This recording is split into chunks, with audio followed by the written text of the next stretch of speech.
CPI가 발표된 이후 뭐 주식시장 크게 반응하지 않거나 약간 오르고 있어요. 계속해서 이 언론인들이 월스트리트저널도 그렇지만 월스트리트저널도 왼쪽이긴 하니까요. 기사는 왼쪽이고 사설은 우측에 속하는데 계속해서 최근 몇 년간 이거 가지고 CPI 가지고 하도 난리를 치니까 사람들이 난리를 치는데 결국에 CPI 발표가 휘발유 빼고는 어느 정도 안정세를 찾으면서 미국 시장도 안정세를 찾아가는 모습이에요. 계속해서 이제 호들갑 떠는 거 이제 그만했으면 좋겠는 게 한국도 참 뭐 인플레이션 가지고 인플레이션 올라가고 어쩔 거 인플레이션이 여러분들 아르헨티나가 인플레이션 90% 1년에 늘어나죠. 1년에 늘어난다 해서 여러분의 삶이 바뀌는 게 있어요. 인플레이션은 화폐적 전적으로 화폐적인 현상이기 때문에 실제 경제가 중요한데 실제 경제 월마트가 이미 초봉도 인하했고 미국의 각종 대기업들이 임금을 약간씩 인하했기 때문에 이게 중요한 거지. 인플레이션은 그냥 화폐적 현상이에요. 화폐적 현상에 동조한 거는 특히 연준이고 연준의 정책 실패지 자기가 실패했다고 감추려고 계속 인플레이션 올랐으니까 금리를 올려야 된다. 이런 어처구니없는 논리는 이제 그만하는 게 좋죠. 그만하는 게 좋고 좋아 보이지도 않아요. 그 경제 전문가스러운 것도 아니고 맨날 호들갑 한 1년간 호들갑 떠니까 재미 들려서 그런 건데 결국에는 전부 다 조금 소폭 상승했고 S&P, 나스닥 전부 다 소폭 상승했고 아마 보합으로 마무리 지을 것 같아요. 결과적으로 말하면 굉장한 호재다. 한국 시장에도 호재. 한국 시장, 주식 시장, 부동산 시장 모두 호재로 작용할 것이고 어느 정도 안정화되는 모습을 보여주겠네요. 중국 부동산 시장에도 굉장히 호재로 작용할 것 같아요. 어느 정도 안정화되었다는 얘기니까. 결국에는 그 칩셋 제조자 ARM이 기업 공개 가격이 결정된 주당 51달러 한 거의 65조 가량으로 해가지고 최고 가격으로 했다는 그 소식만 전하면 될 것 같아요. 최고 가격이라는 게 그러니까 완전히 주가 상승에 배팅했다는 건데 그러니까 시장이 좋을 거라는 생각이죠. 목요일 나스닥에서 거래가 시작될 예정인데 아마 이, 아, 이 ARM 기업 공개가 지금 최고 가격으로 설정됐기 때문에 9월 달부터 랠리가 시작될 거라는 그 기대감에 더욱더 사람들이 뭐 관심을 가지는 것 같아요. 최고 가격 그 하나 둘 셋 뭐 저가 중가 고가가 있으면 최고 가격으로 팔겠다고 내놨기 때문에 시작을 어떻게 할지 모르겠지만 어쨌든 지금 분위기를 타서 엔비디아 같은 그 칩셋 제조자 AI 칩셋 제조자와 분위기를 타가지고 한번 최대로 돈을 끌어모으려는 시도를 할 것 같네요. 목요일 중국의 군사비 지출이 우리가 생각보다 훨씬 큰 걸로 알려지면서 사람들이 되게 당황하고 있는데 공식 수치가 반 50% 줄여서 말했다고 해요. 연간 7천억 달러. 연간 7천억 달러면 꽤 되는데 거의 뭐 굉장한 액수죠. 국방비 지출 증가를 하고 있는데 최근에 부동산이 악화됨에도 불구하고 이렇게 국방비 많이 쓰는지는 뭐 명백하죠. 대만 어쩌고저쩌고인데 그러니까 사실 중국이 실업률도 그 공식 포장으로 줄이지만 국방비 지출도 줄이면서 끝까지 대만에 대한 자신의 국제 정책을 놓지 않으려고 하는 걸로 보여요. 중국이 군대를 어떻게 사용하려는지를 고려해야 됩니다. 전 세계 곳곳에 수십 개의 대규모 기지를 보유한 미국과 달리 중국은 역사적으로 연안 군대였습니다. 중국은 사실 국제 기지를 잘 설립하지 않았죠. 지금 그리고 특히나 중국이 해군이 좀 약한 데 비해 해군이 미국보다 열세에 있으므로 약한 추세에 있으므로 지금 이제 현재 청년층의 침체, 인구 구조의 변화, 경기 침체 등 내부적으로 많은 문제를 안고 있지만 중국의 군사적 야망을 과소평가해서는 안 됩니다. 이 대부분 새로 중국의 그 국방비가 해군, 대해군, 뭐 방어책 혹은 공격책에 몰려 있다고 해요. 가끔가다 맨날 대해안 미사일을 막 자랑하죠. 중국 분들이. 중국 분들은 사실 막기만 하면은 거의 이기는 싸움이라 공격은 어렵죠. 뭐 그쪽으로 저쪽으로 유럽으로 해서 공격할 수 없고 미군으로 가면은 바다를 건너야 되는데 중국 해운이 약하기 때문에 아마 드론 그리고 그 연안 해안이라고 하면 당연히 홍콩이죠. 홍콩에서 이게 베이징으로 들어가는 그 루트를 막으려는 속셈과 거기를 이제 공격이라기보다는 그쪽을 이제 공략하려는 미국의 그게 맞아 떨어지면서 사실상 방어 국방비가 이렇게 많이 든다는 게 솔직히 중국에서 부담이 될 거라고 생각되네요. 부담. 중국이 뭐 세계 기지를 운영한 것도 아닌데 자국 방어에만 이렇게 돈을 많이 쓴다는 건 솔직히 낭비라고 많이들 생각하고 저도 그렇게 생각하네요. 뭐 CPI가 발표했는데 결론부터 말하면 크게 문제는 없어요. 3.7 어느 정도 한 0.1% 정도 오차가 있었는데 사람들 예측치보다 뭐 어느 정도 예상했던 인플레이션이긴 해요. 물가 상승률이 상승했는데 식료품과 에너지랑 식료품이 끌어올렸죠. 잠재적으로 우려스러운 신호인데 약간 호들갑 떠는 것 같고 뭐 9월달 되면은 뭐 어느 정도 올라가는 게 당연하죠. 또 허리케인도 있었기 때문에 보면은 비슷비슷해요. 비슷비슷한데 뭐 대충 내려가고 있다라고 보면 될 것 같아요. 3.7%, 코어는 4.3%. 지속해서 내려가는데 약간 반등세가 있다고 해가지고 크게 문제가 될 것 같지는 않아요. 연준, 핵심 비용에 집중하는 연준인데 실제로는 뭐 이거 가지고 금리를 올릴 수는 없고 금리가 동결될 것 같아요. 휘발유 가격 상승으로 인한 광범위한 인플레이션. 뭐 당연히 어느 정도 예측이 됐죠. 휘발유 가격이 뭐 주유소 가면 다 나오는 거니까. 요즘 이거 가지고 호들갑을 많이 떨었는데 실제로 CPI가 별로 그렇게 파급력이 없다는 게 밝혀지면서 사람들이 조금 괜찮아질 것 같아요. 그 앞으로 금리는 동결 아니면 약간 하락일 것 같고 월마트가 이미 초봉도 낮췄기 때문에 고용 시장 이게 뭐 CPI는 인플레이션은 뭐 그냥 그 여태까지 호들갑던 거는 연준이 호들갑떠는데 일조한 거고 실제 경제에서 이 초봉이나 임금 등이 예전보다 많이 낮아졌기 때문에 더 이상 금리를 올릴 여력도 없고 그렇게 하면은 그렇다고 해서 잡힐 것도 아니에요. 가솔린 뭐 이거 사우디랑 러시아가 감축한다 해가지고 오른 건데 이걸 잡겠다고 금리 올려봤자 어차피 가솔린 가격은 자기 멋대로 또 놀기 마련이죠. 이건 뭐 정치적으로 국제 외교 정치적으로 해결해야 될 것 같고 가솔린은 다른 식료품 같은 것들도 어느 정도 뭐 휘발유 가격이 낮아지면 자동으로 낮아질 거라고 어느 정도 예상하기 때문에 이거 가지고 금리 올릴 것 같진 않아요. 결론적으로는 굉장히 호재다 이렇게 되네. 호재. 이제 중국의 1대1로 프로젝트가 망하고 있는데 1대1로 프로젝트가 사실 말하자면 해외를 대상으로 한 100년 만기 주담대라고 보시면 돼요. 주담대 대신 이제 도로 지은 다음에 중국이 운영권을 가져가는 거였는데 일단은 금리를 중국 자체가 무너지면서 1대1로 프로젝트로 망해버렸죠. 그리고 이게 사람들이 이게 약간 홍콩 짭퉁이었단 말이에요. 홍콩 짭퉁.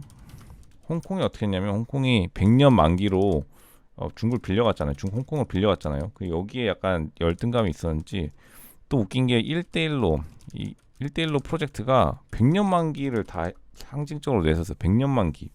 그러니까 100년 동안 돈 빌려준다는 거에 약간 100년에 대한 환상이 있는지.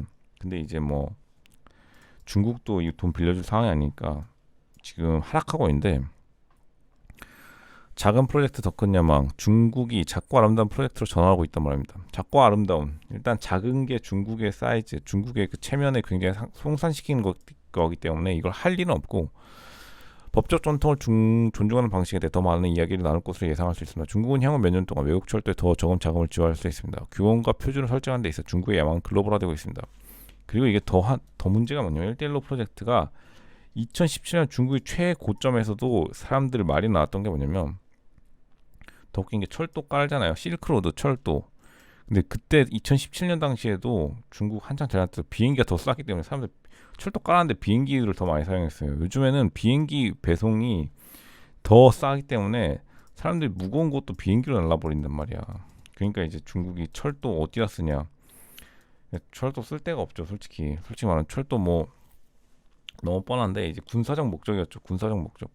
어쨌든 비행기에 탱크를 실을 수는 없지만 철도는 천천히 탱크 실으면은 자신이 군사적 야망을 펼칠 수 있는 도구였는데 군사적 야망에 누가 100년 만기로 빌려주는 그런 사람들이 많지 않죠. 정작 비즈니스는 다 비행기로 급한 거 나르고 칩 이런 것들, 핸드폰 이런 것들. 이거랑 그리고 또 항구 아프리카 항구 만들어서 거의 크루즈선 될 게 아니라 거기다 그냥 군항으로 사용하겠다는 건데 진작에 알아채고 사람들은 솔직히 중국을 털어먹은 거죠. 개발도상국들이. 그 아프리카의 약간 부패하신 분들, 총리분들 있잖아요. 진짜 비즈니스는 다 비행기로 해주고 비행기는 뭐 지금이라도 띄울 수 있는데 공항만 있으면 그러니까 중국이 손해본 장사였다. 한마디로 말하면 중국이 손해본 장사였다. 이게 결론이죠. 이제 월스트리트저널도 바이든 대통령의 탄핵에 대해서 메카시 하원 의장이 조사를 시작하기로 한 결정을 줬지만 조사하기로 했는데 문결에다가 바이든 대통령을 해임시키기 위한 기준이 높아야 합니다. 갑자기 미국 정치도 툭하면 탄핵을 한다는 정국으로 넘어가게 되는데 사실 월스트리트저널은 아무리 오른쪽이라 하더라도 이렇게 좀 수준 낮은 정치 공세는 하지 말자라는 쪽에 의견이 실리는 것 같네요. 또 그리고 월스트리트저널 또 좀 얌전하신 분들이 많으니까요. 케빈 메카시 하원 의장이 워싱턴 국회의사당에서 연설하고 있는데 이분이 하여간 지금 사실 하고 싶진 않은데 사람들이 하도 안 하면은 그 지출 승인 의회의 가장 큰 권한이 사실 예산안이죠. 예산안 안 통과시켜주지 않으니까 그냥 알겠어 조사할게 이러고 있는데 탄핵을 조사하겠다는 거예요. 개인적으로 증거가 없다면 하원이 탄핵하더라도 상원에서 유죄 판결을 내릴 경우 가능성은 없습니다. 이제 미국 같은 경우 하원이 탄핵안을 올리면 조사해서 상원이 결정해 주거든요. 상원이 솔직히 말하면 귀족원이라고 보면 되고 귀족들이라 보면 하원이 이제 민중의 그 로마 공화당처럼요, 로마 공화정처럼요. 어차피 여기서 빠꾸 하면 그만이기 때문에 이제 하원 의원들, 특히 공화당 의원들이 2024년 대선 앞두고 타격을 주고자 이렇게 일을 꾸미는데 사실 조금 이제 쌈마이티가 좀 나죠. 미국 같은 나라가 이렇게 뭐 저번 대선 같이 또 난리를 치니 그러니까 좀 자제하자라고 하는 움직임이 있는데 공화당원들이 아주 지금 열의에 불타기 때문에 모두가 못 먹는 상황이다 이렇게 보시면 되겠네요. 이제 바이든 탄핵에 대해서 갑자기 그 여론이 악화되면서 뉴욕타임즈 왼쪽인데 뉴욕타임즈도 갑자기 보도를 하기 시작했어요. 케인 메카시 하원 의장이 몇 주 동안 신호를 보내온 바이든 대통령에 대한 움직임은 일부 하원 공화당원들이 지출에 대해 분노하고 그래 해임하겠다고 위협하면서 나왔는데 결국에는 이제 원래는 뭐 유야부야 넘어가려 했다가 갑자기 이제 공화당 하원 대부분 신출 중심으로 갑자기 이거를 안 하게 되면 예전에 트럼프가 탄핵에 그 몰렸던 거는 어떻게 되느냐 하면서 굉장히 정치적으로 나오면서 곤란해지게 되는데 화요일 바이든에 대한 탄핵 조사를 시작하면서 이달 말 정부 셧다운을 초래할 대표적인 지출 삭감의 요구에 응하지 않을 경우 그를 축출하겠다고 위협한 오른쪽 의원들을 달래기 위해 노력했습니다. 결국에는 눈치 때문에 하원 의장이 행동에 나서게 되는데 갑자기 뜬금없이 2024년 대선을 앞두고 아마 흠집내기로 보여요. 하원 공화당 의원들은 바이든 대통령의 행위에 대한 심각하고 믿을 만한 혐의를 밝혀냈다고 하는데 이게 그리고 또 근데 좀 가족을 공격하는 거라 사실 미국 내에서 이 탄핵은 인기가 없긴 한데 사실 민주당이 그 트럼프 대통령에 대해 엄청나게 공격하긴 했죠. 지금 바이든 대통령이 좀 정치적으로 위기에 놓여 있고 또 그리고 이런 스트레스를 견뎌낼 만한 체력도 지금 없죠. 그리고 월요일 민주당은 바이든에 대한 공화당 수사의 압도적인 실패를 자세히 설명하는 분량의 메모를 공개했는데 좀 민주당이 이제 이러지 말라고 했는데 공화당이 계속 밀어붙여가지고 지금 굉장한 이슈가 되고 있어요. 원래는 그냥 그럴듯하게 넘어가려고 했던 것 같은데 대통령에 대한 터무니없는 음모론을 퍼뜨리고 있다.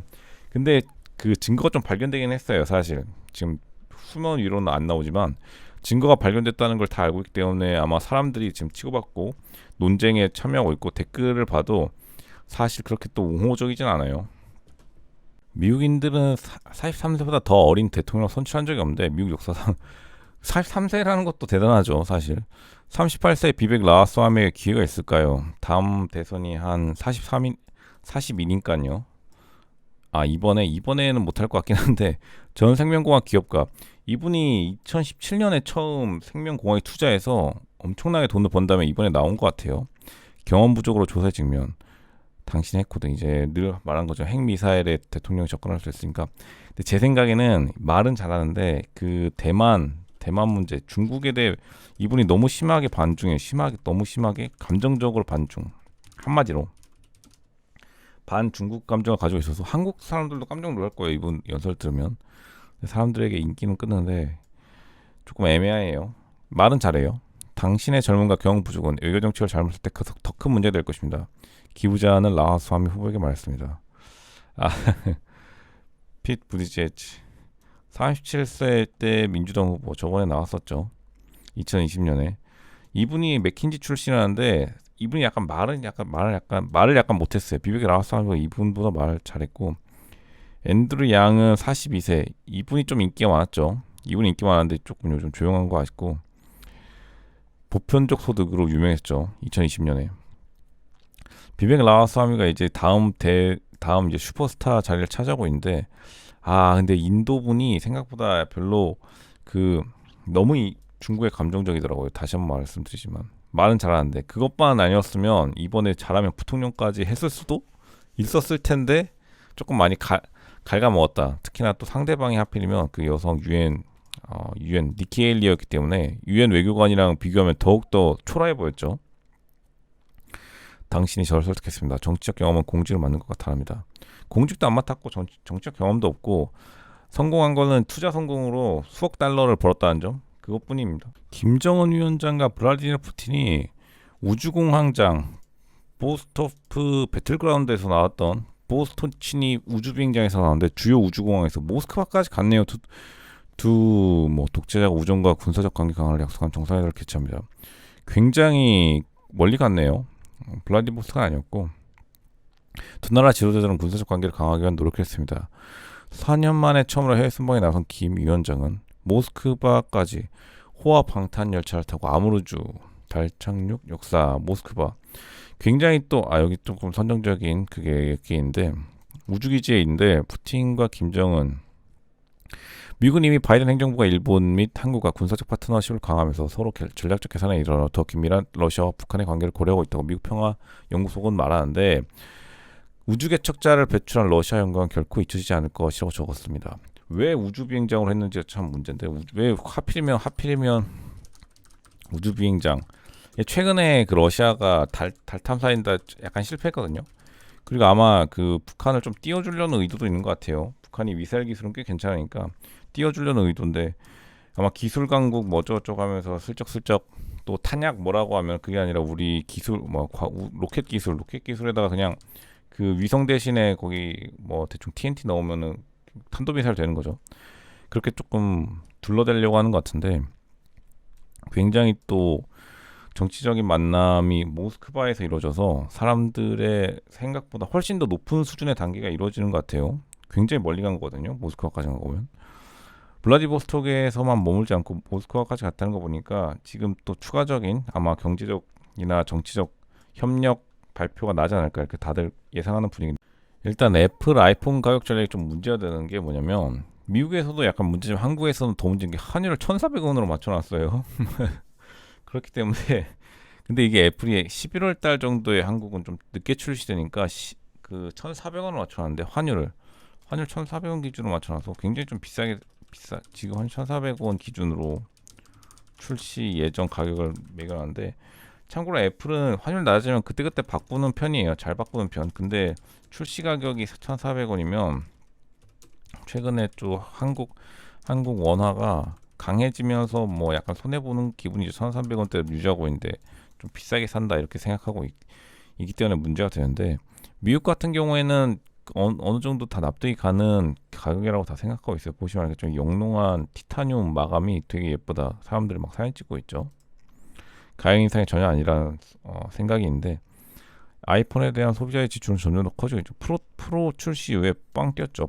프로라는 게 뭐냐면 그냥 비싸게 팔고 더 좋은 카메라 달아주고 또 비싼 재질을 써주는 건데 이 전략에 성공해서 참고로 모든 이름에 막 프로 요즘에는 아이폰뿐만 아니라 다 따라서 막 무슨 말도 안 되는 에어컨도 프로가 붙고 공기청정기도 프로가 붙고 다 프로가 붙는 세상을 만들었죠.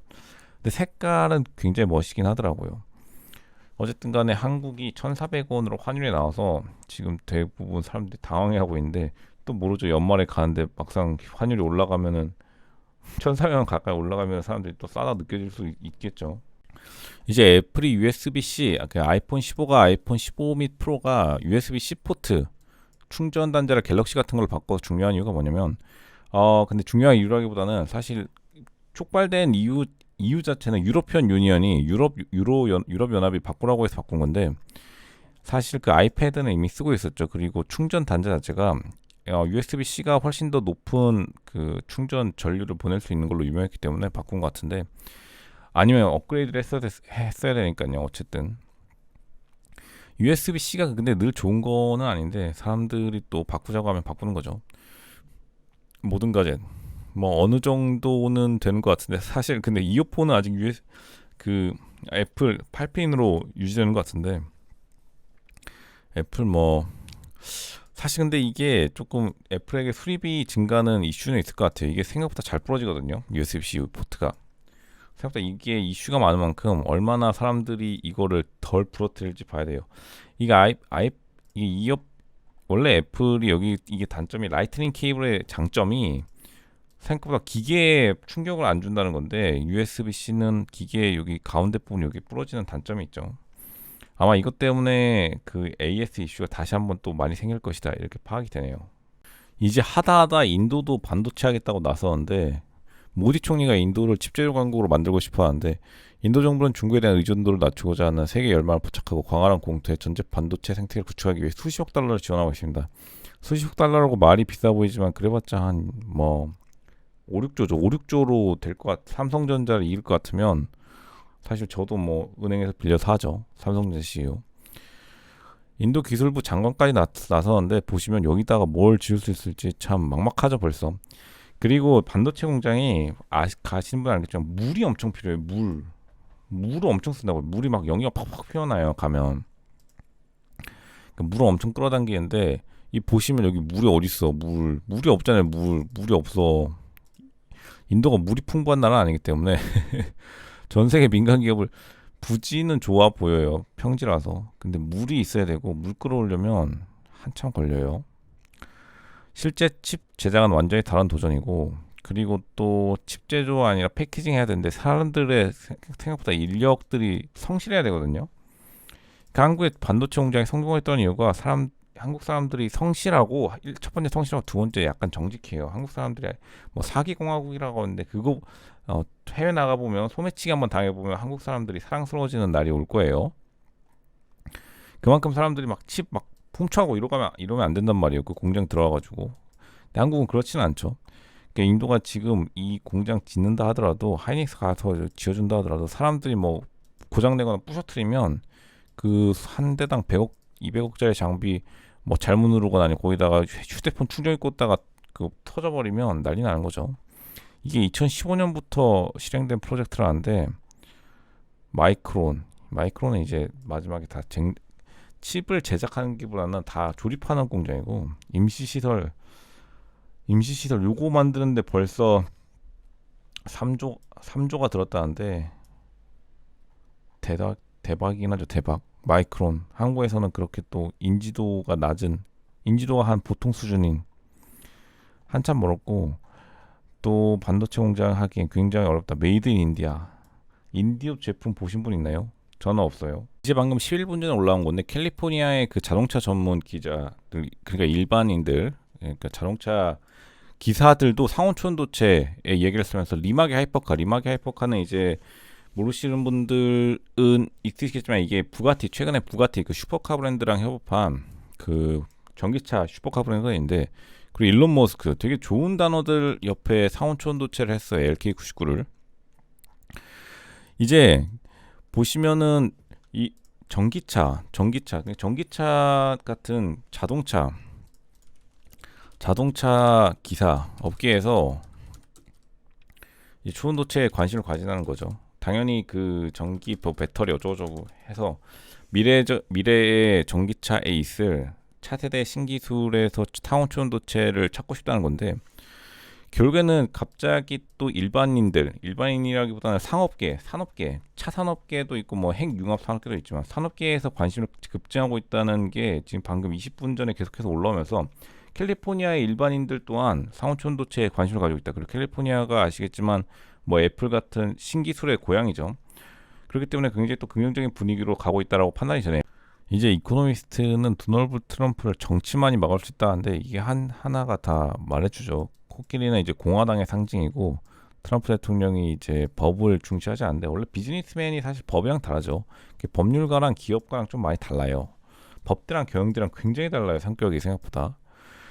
결국에는 더 고무적인 것은 트럼프는 지난 선거를 뒤집는 노력 뭐 그런 노력이 있었죠. 좀 안타까운 사건이지만 정치 전략은 법률 전략이며 그 반대 경우는 마찬가지입니다.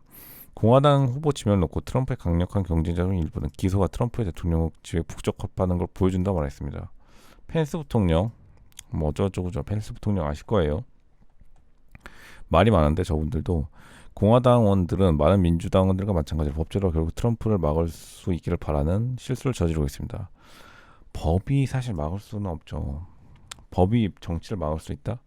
국회의원이 법을 만드는데 선거로 뽑힌 국회의원을 어떻게 막을 소냐? 물론 이제 치명적인 결함이 있으면 가능하겠지만 대부분 아시겠지만 한번 무슨 이슈로 인해 낙선하더라도 그 이슈가 오히려 더 인기 스타를 만들어서 다음에 무조건 다시 재선되죠. 그러니까 트럼프도 그런 지금 상황이고 리벤지 매치를 붙었는데 물론 이제 바이든의 약점이 그 가족들에 대한 문제가 있기 때문에 지금 뭐 조사를 반니 많이 하고 있어요. 바이든 대통령은 이제 조사 받을 것 같은데 결국에는 흠결과 흠결 대결에서라면 더 약간 머드 매치, 뭐죠? 진흙탕 매치는 또 트럼프가 강세이기 때문에 오히려 더 도와주는 꼴이에요.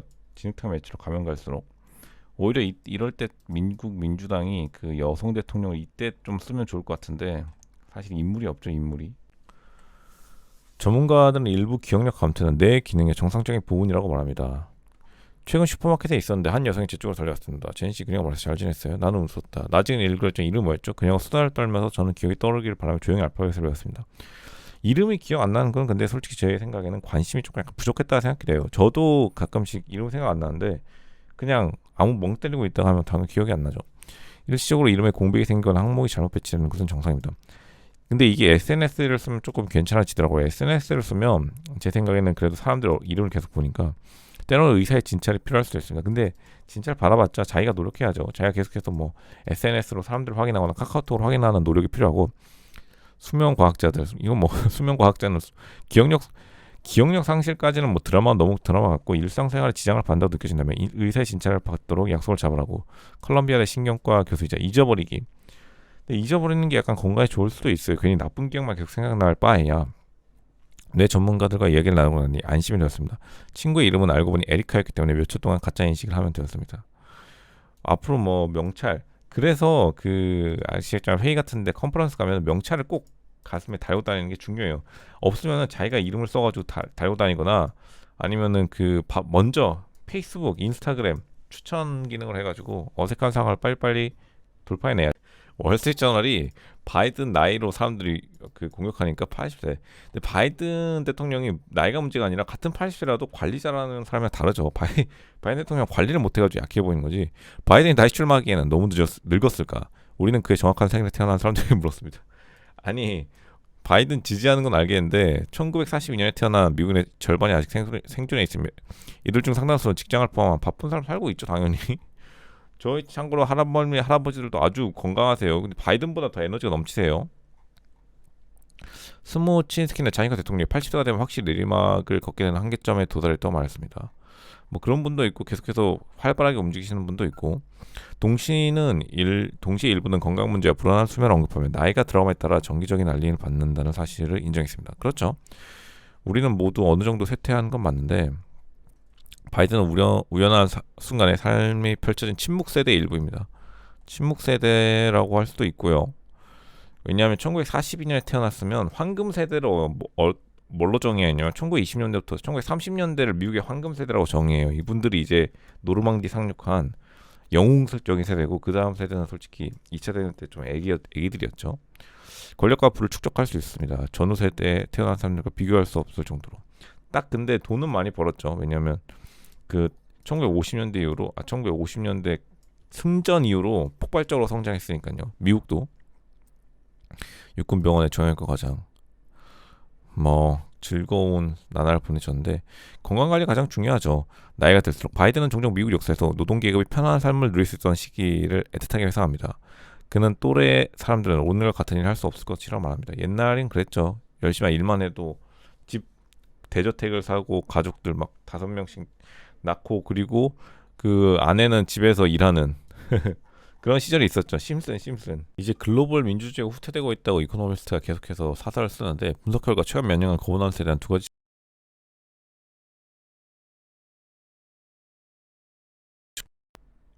있는데 정치적 자유주의, 프리덤 하우스. 조금 이코노미스트 지수 상태용량 100.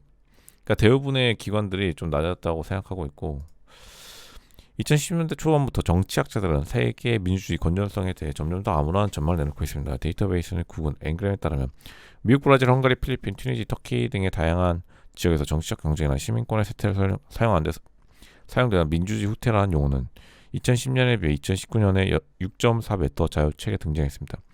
제3의 독주와 물결.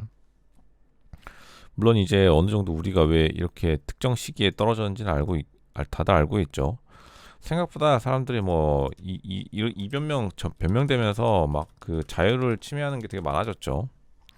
인터넷에 조금 그 폐해라고 볼 수 있고요. 이러한 상반된 결론을 중재하고 민주주의의 어떤 측면에 세태는지 파악하기 위해 이코노미스트는 인간의 편견에 미친 영향을 최소화하는 통계적 방법을 사용하여 자체 복합 측정법을 개발해서 했더니 뭐 조금 낮아졌다 이렇게 판단하는 것 같아요. 그럼에도 불구하고 최근에 뭐 왔다 갔다 하는 거 보면은 뭐 다들 조금 그 표현의 자유가 많이 침해됐다고 생각하시는 분들이 많은 것 같아요. 개방성 경쟁의 측면에서 민주주의의 기준이 후퇴했을 가능성이 높습니다. 라고 보여지네요. 그리고 많은 분들도 그렇게 느끼고 있고 옛날 같았으면은 뭐뭐 했을 텐데 라는 말이 요즘 많이 보이고 있죠. 이제 월스트리트저널이 피드백이라는 단어가 너무 가혹하니까 새로운 단어 피드포워드를 사용하자라고 하는데 점점 더 많은 기업이 불안감을 유발하는 기업 용어를 버리고 부드러운 용어를 사용하고 있습니다. 리뷰는 연결 세션이 됩니다. 그럼에도 불구하고 근데 이제 말이 좋아 피드백이 이제 잔소리죠. 잔소리를 아무리 포장해도 잔소리일 뿐이에요. 참고로 그리고 저는 늘 말하지만 피드백을 하지 말라고 하는데 피드백 해봤자 바뀔 사람 이미 바뀌었고 안 바뀔 사람은 기분 나빠가지고 의문상해요. 정부의 고용주들이 성과에 대한 채팅을 두려워하는 직원들에게 희소를 지원합니다. 피드백이 곧 제공될 예정입니다. 많은 기업 경영진 코치, HR 전문가들이 불안감을 유발하는 이 단어를 기업 어휘지에서 지우고자 노력하고 있으며 일부는 이 단어들보다 부드럽고 건설적인 단어인 피드포워드로 대체할 것을 촉구하고 있습니다. 애초에 근본이 잔소리인데 뭐 아무리 좋은 말 갖다 붙여줘 사람들이 싫어할 수밖에 없죠. 나쁜 피드백을 위한 장례식. 조호 씨는 사람들이 이 관에 후회를 담게 합니다. 왜냐하면 남에 대한 험담이 가장 재밌기 때문이에요. 피드백이 좋게 나갈 수가 없어요. 많은 직원이 피드백을 외면하는 것은 지나친 조치라고 생각합니다. 당연히 싫어하죠. 칭찬만 좋아하는데 일부 직원들에게 이러한 노력이 기껏해야 공허한 리브랜딩 운동에 불과합니다. 그렇죠. 올해 초 퇴사한 전 마이크로소프트 마케팅 디렉터 솔로몬 바움은 회사가 피드백에 대한 접근 방식을 제고하기로 결정한 이유를 이해한다고 하며 그 결과 직원들이 피드백을 더 개방적으로 제공할 수 있게 되었다고 생각합니다. 반면에 그녀는 최근 리뷰에서 익명의 동료 피드백을 없애기로 한 마이크로소프트 결정이 완전히 역효과를 냈다고 말합니다. 피드백을 제거한 수는 없겠죠. 왜냐하면 차라리 욕을 안 하는 것보다 그냥 서로 앞에서 욕하는 게 나아요.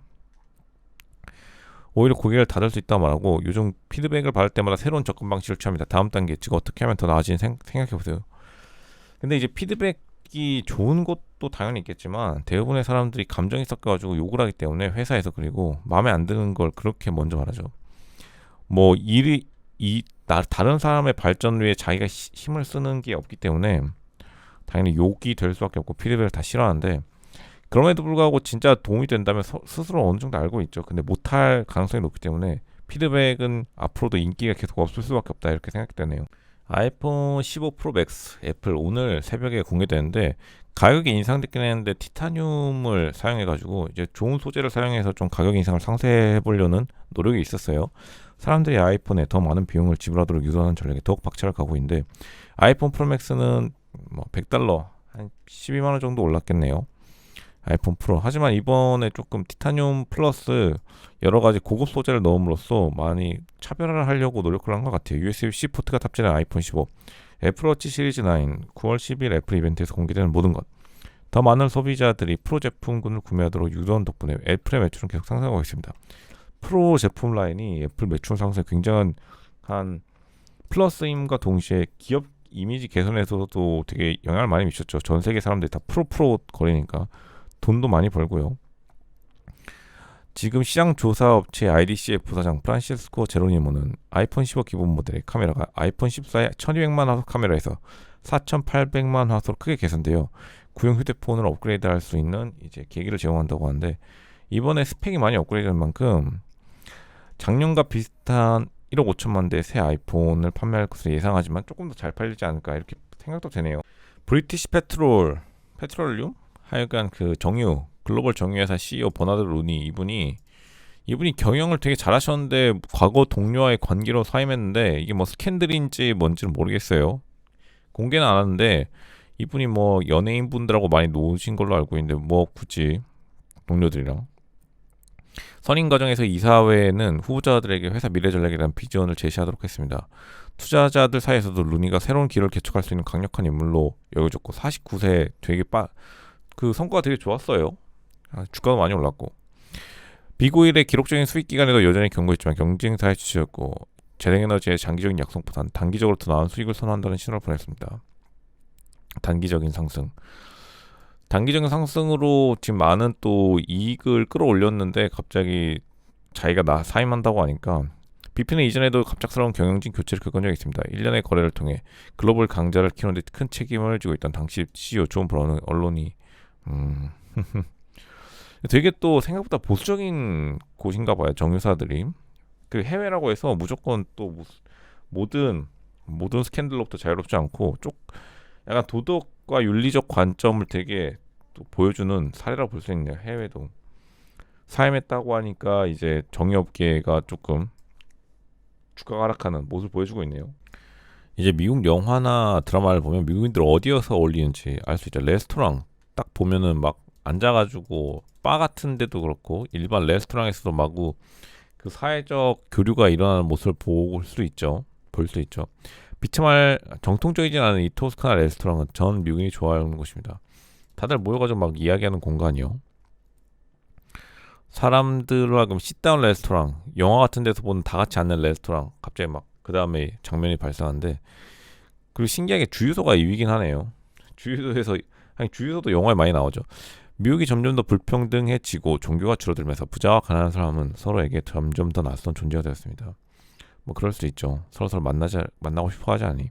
그에 져서 분리되기에서 지난 수십 년 동안 상류층과 하류층 백인들은 핵심적인 행동과 가치관이 너무 달라져 근본적인 미국인의 혈연 관계를 거의 인식하지 못한다고 주장했습니다.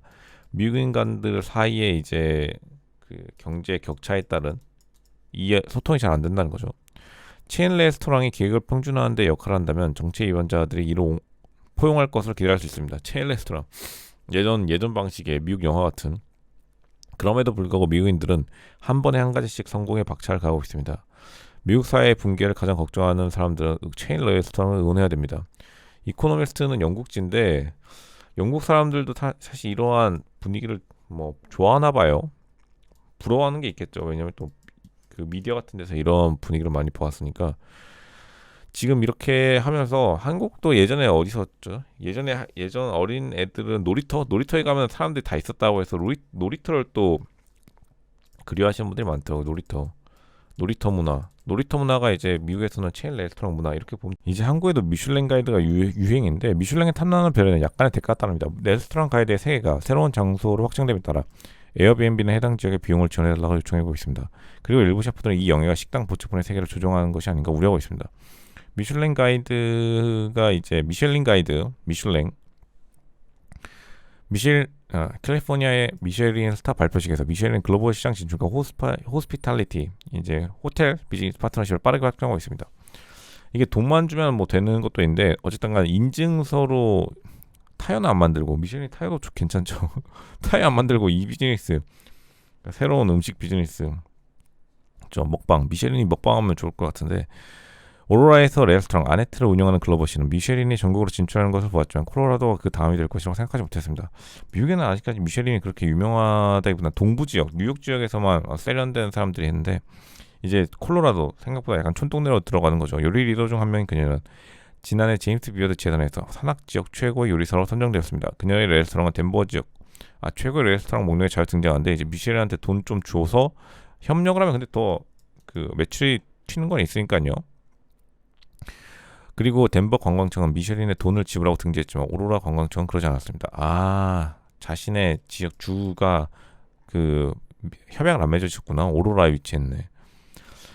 그러니까 이분은 이제 최고 지역민으로 불구하고 이럴 때는 그냥 자기가 가서 해야 되는데 돈이 좀 비싸긴 하죠.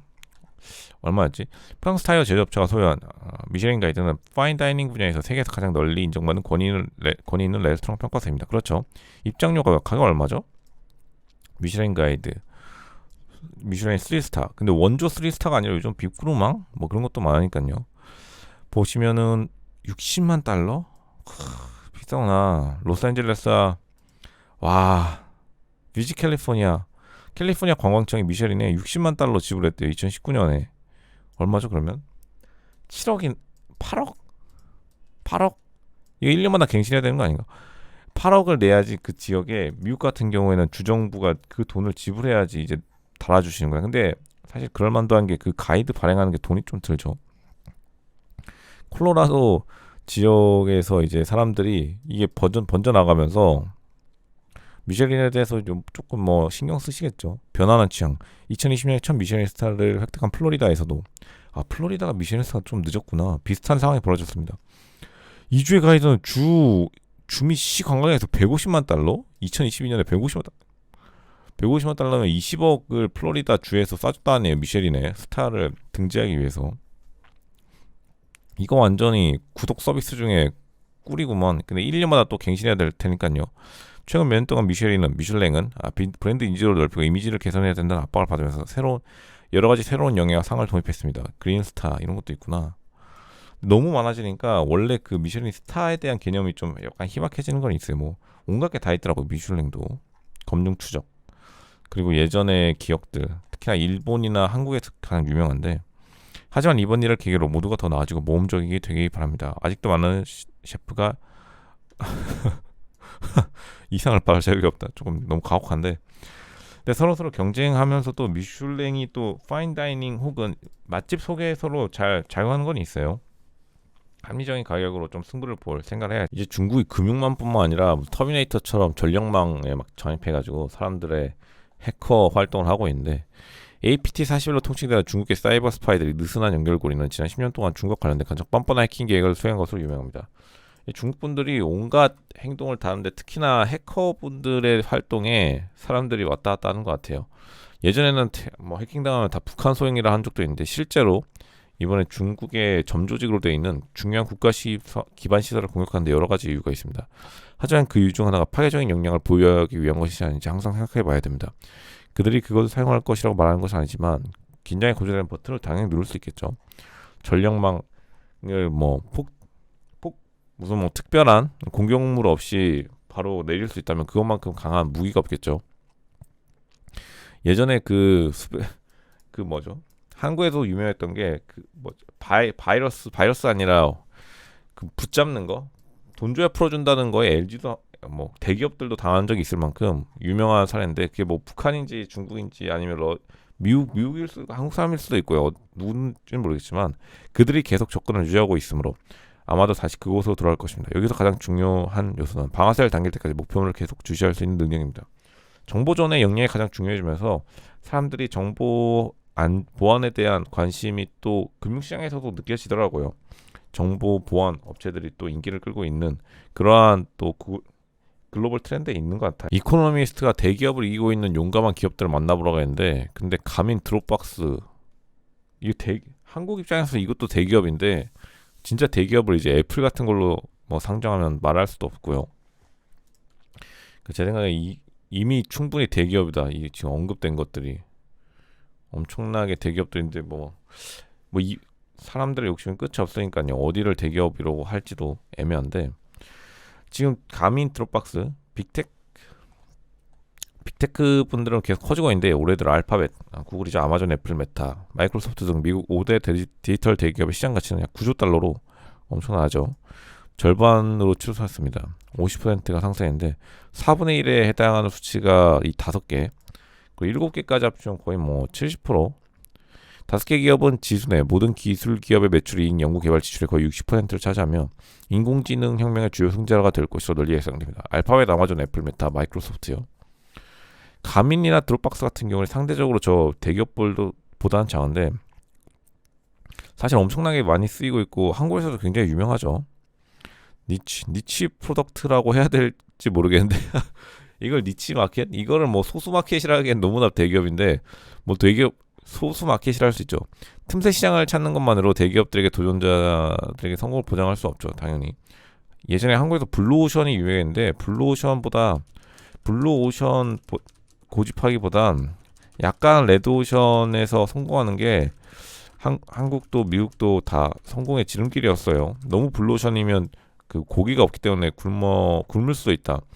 결정적으로 이 회사 가민 드롭박스 모카도 리브레 이는 금리가 상승하는 시기에 투자자들에게 큰 매력 포인트로 작용하여 기술 투자자들에게 미래 수익에 대한 약속이 당장의 수익보다 덜 매력적으로 느껴지게 만듭니다. 가민은 굉장히 또 수익을 많이 올렸는데 되게 그 규모가 커요. 10억 거의 뭐 1조나 몇천억 가까이 순이익을 올리는 그 기업들인데 멸종에 대해 뭐라고 했나요? 근데 이제 다른 대기업에 인수당하지 않았다는 거죠. 애플이나 뭐 구글이 인수당할 만도 한데 인수당하지 않고 끝까지 자신만의 기업 세계를 이루고 있다는 점에서 틈새 시장의 승자라고 표현하는 것 같아요. 이게 미국의 팀 문화가 미국에서도 문제를 많이 되고 있는데 기업들은 미지급 팁과 초과 근무를 통해 매년 수십억 달러 임금을 원천 징수합니다. 일부 의원들은 이제 더 엄격한 처벌을 요구하고 있습니다. 이 팁을 원래는 예전에는 미국도 받아간 다음에 줬어요. 사람들한테 몇 대 몇을 나눠서 7대 3, 뭐 매장에 3을 가지고 사람들한테 7을 줬는데 이제 솔직히 그 특히나 이민자 알바가 오면은 슬쩍슬쩍 떼먹거나 아니면 5대5 이런 식으로 바꾸는 거죠. 근데 팁이 되게 중요한 거예요. 팁이 뭐 거의 팁만 2,000달러씩 팁만 뭐 300만 원씩 받으시는 분도 많거든요. 그래서 이제 기본금 좀 줄이고 어떤 고용주들이 또 사기를 행하는 거죠. 특히 저임금 산업에 종사하는 근로자들은 매년 수백만 달러의 임금을 도난당하고 있습니다. 이제 일부 의원들은 직원의 급여를 강탈하는 새로운 법안은 처벌을 강화하고 더 많은 급여 투명성을 요구할 것입니다. 상사들은 불법적으로 매년 직원들로부터 수십억 달러 팁이죠 팁. 이제 사람들은 매일 출근할 때 자신이 일한 만큼 임금을 받을 수 있기를 기대하며 그럴 자격이 있습니다. 특히나 팁하고 초과근무가 미국에서도 핫하지만 한국은 이제 팁이 없으니까 초과근무에 대해서 포괄임금제로 이제 붙고 있는데 애매하긴 해요. 이 한국의 포괄임금제가 사실 법적으로 문제될 소지가 많고 미국도 이미 문제가 되고 있죠. 이거를 이제 어떻게 할 것인가가 참 문제인데 이게 지금 한국이 특히나 제조업 기반 국가이기 때문에 더욱더 문제가 되는 것 같아요. 보시면 건설 이제 미지급 임금 푸드 서비스 이건 팀 때문에 그런 것 같고 헬스케어도 뭐 어느 정도 이해가 가죠. 지금 보시면은 제 미지급 임금이 가장 적은 게 쭉쭉 내려가서 어디 있죠? 금융은 있지도 않네. 그만큼 이제 대단한 거예요. 사람들이 그리고 가장 또 목소리가 센 곳에 미지급 임금이 좀 많긴 하죠.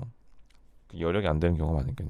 점점 더 많은 미국인들이 근로자의 권리와 기본적인 직장 보호를 위해 간신을 기르고 투쟁에 동참하면서 이런 노력에 진정한 추진력이 생기고 있습니다. 저는 이를 완수하기 위해 계속 노력할 것입니다. 이제 정치인들이 냄새를 맡으면 바로 붙기 때문에 한국도 이제 MZ 세대 정치인들이 많이 국회에 참여해서 포괄임금제에 대한 정치인들의 또 싸움이 시작될 것이라 예상되네요. 김정은의 최근 푸틴과의 동맹은 그를 강력한 세력을 만들 수 있습니다. 이제 김정은의 부상에 대해서 비즈니스 인사이드 언급할 수밖에 없는데 북한의 김정은과 러시아의 블라디미르 푸틴이 블라디보스토크에서 만납니다.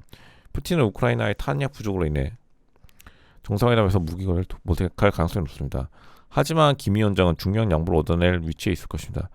그러니까 김정은의 그 협상 위치가 굉장히 좋죠. 방탄열차를 타고 도착한 걸로 알려졌는데 화요일날 지금 김정은은 푸틴에게 필요한 무기와 지원을 제공하기 위해 어려운 협상을 추진할 가능성이 높죠. 어쨌든 탄약은 지금 모여져 있어요.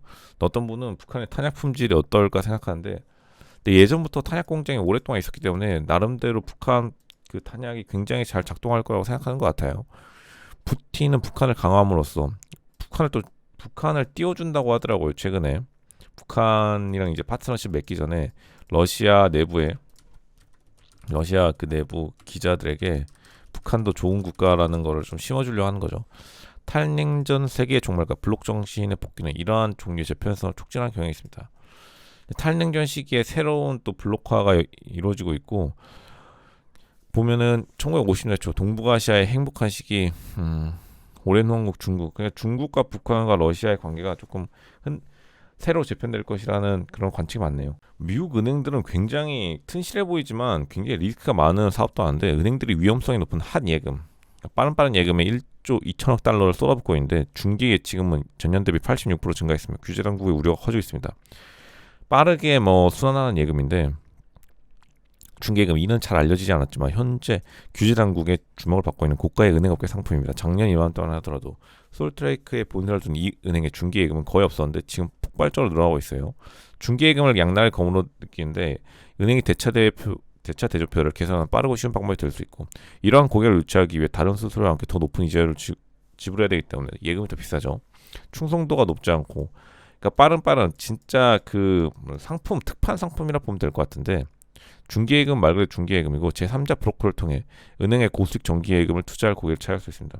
한국으로 따지면 뭐 특판 상품인데 저금되는 건 다른 은행에 살짝 저금되는 건데, 이를 통해 은행은 고객 한 명으로부터 자금을 유치하는 것이 아니라 한꺼번에 많은 자금을 유치할 수 있습니다. 결국에는 이제 예전에 방카슈랑스의 업그레이드 버전이라 보면 되겠지만, 이런 것들이 이제 특히 인터넷 특판 상품을 타고 미국도 폭발적으로 몰리기 때문에 돈이라는 거에는 뭐 국경이 없으니까요. 국경이 하보면 미국이라는 나라가 너무 넓으니까 솔트레이크 시티라는 촌동네에 사람들이 인터넷을 보고 있다가 예금 엄청나게 쏟아붓는 거예요. 뭐 그리고 특판 예금 같은 경우에는 무조건 뭐 일주일 한정 이렇게 붙어 있고, 기간 한정이. 이제 그런 것들이 유행을 타기 시작하면서 규제 당국, 뭐 미국의 뭐 금융감독원 SEC라기보다는 금융감독원 전반이 걱정하고 있는 거겠죠. 중개 주식 상승, 중개 점유율 감소. 보시면은 뭐 대부분 1대1의 관계를 보여주는 것 같고, 골드만삭스가 좀 애매하게 있는데 국내 전체 예금에서 중개 예금이 차지하는 비중. 규모가 클수록 당연히 많을 수밖에 없죠. 그리고 약간 좀 촌동네에 있는 지점일수록 특판 상품을 더욱더 공격적으로 취급하니까, 그러니까 리스크를 더 악화시키는 측면이 있죠. 특판 예금의 특징이 특판 예금을 해야 될 정도로 할 지점은 그만큼 상황이 절박하다는 뜻일 테니까, 이번에 애플 시리즈는 티타늄 프레임을 선보이면서 사람들에게 조금 매력적인 옵션으로 작용하네요. 그러니까 가격 상승은 거의 없어요. 가격 상승은 최소화하면서 그 티타늄, 그러니까 소재를 고급화하는 전략을 썼네요. 가장 더 잘 맞은 미드플레이. 그러니까 조금 약간 뭐 고급스러운 광택이 나는데, 그러니까 금속을 다루는 것도 되게 또 세련된 이제 프로 라인업의 금속 색상이 되게 고급스러워서 사람들이 더 좋아하는 것 같아요. 너무 생 화이트도 아니고요. 티타늄, 블랙 티타늄, 화이트 티타늄, 블루 티타늄이 내추럴 티타늄으로 제공됩니다. 내추럴 티타늄이라 이름 붙였구나.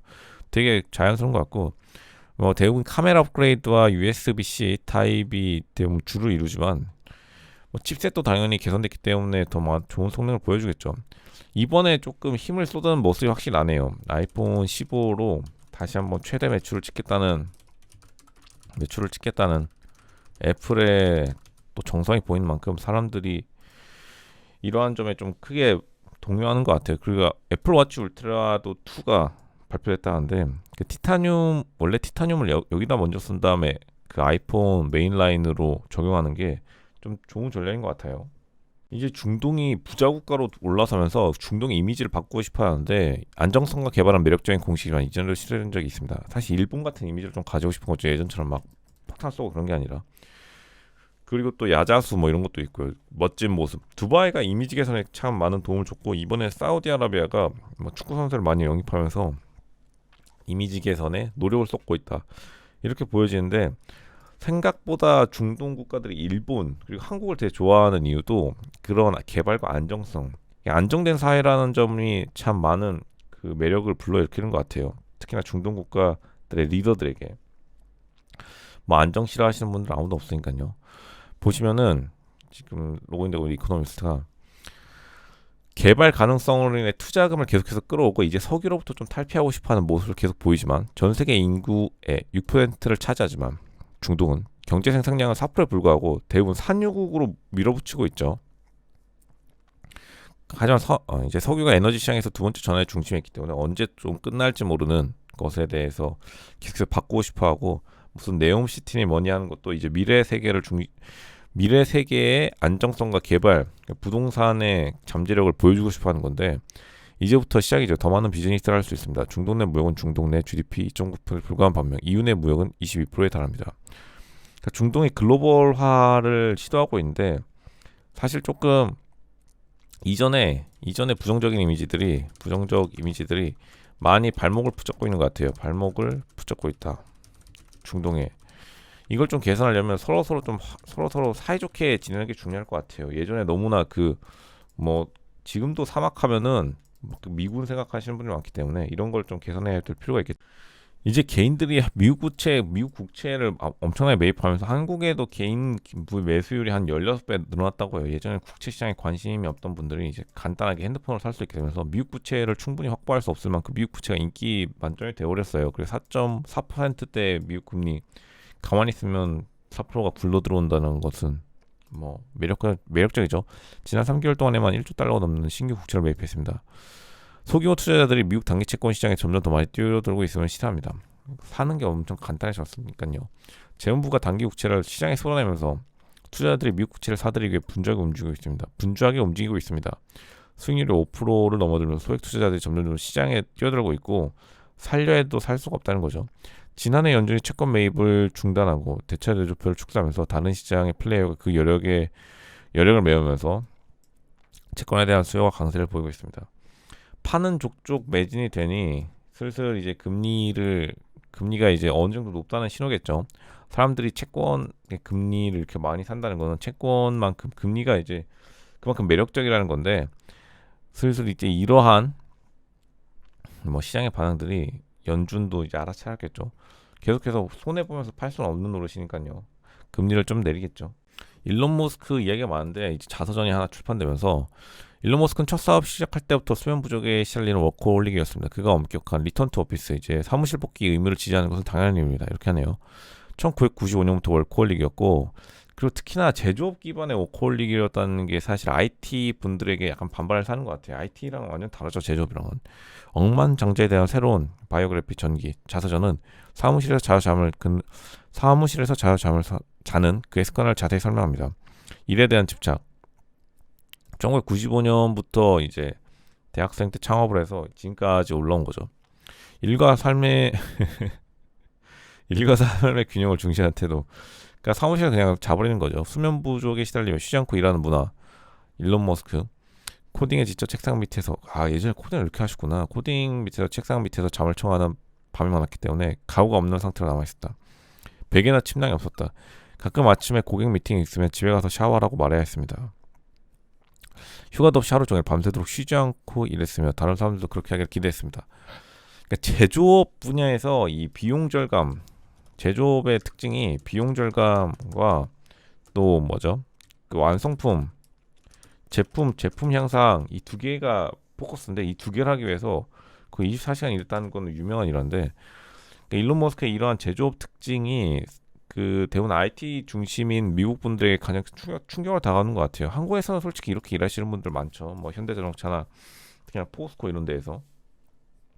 그러니까 한국도 일론 머스크 좋아하는 것도 비용 절감과 제품 향상에 굉장한 배울 게 많은 점이라고 생각하는 것 같죠. 이제 비즈니스에서도 월마트 새로운 카트 이제 마트들이 카트를 양옆으로 좁게 만들고 위로 핸드폰 볼 수 있는 창을 만들어 놨거든요. 이것 때문에 지금 인기인데 아마 한국 코스트코에서도 또 이게 되겠죠. 양옆으로 좁아지고 위로 좀 높아진 핸드폰 보면서 쇼핑할 수 있고 그리고 좁아졌기 때문에 그냥 빠르게 담을 수 있는 그러니까 적은 물품을 빠르게 담고 그냥 계속해서 올 수 있는 건데 보시면 딱 봐도 좁아졌죠. 예전같이 넓고 얕은 게 아니라 좁고 깊은 코스트코도 마찬가지고요.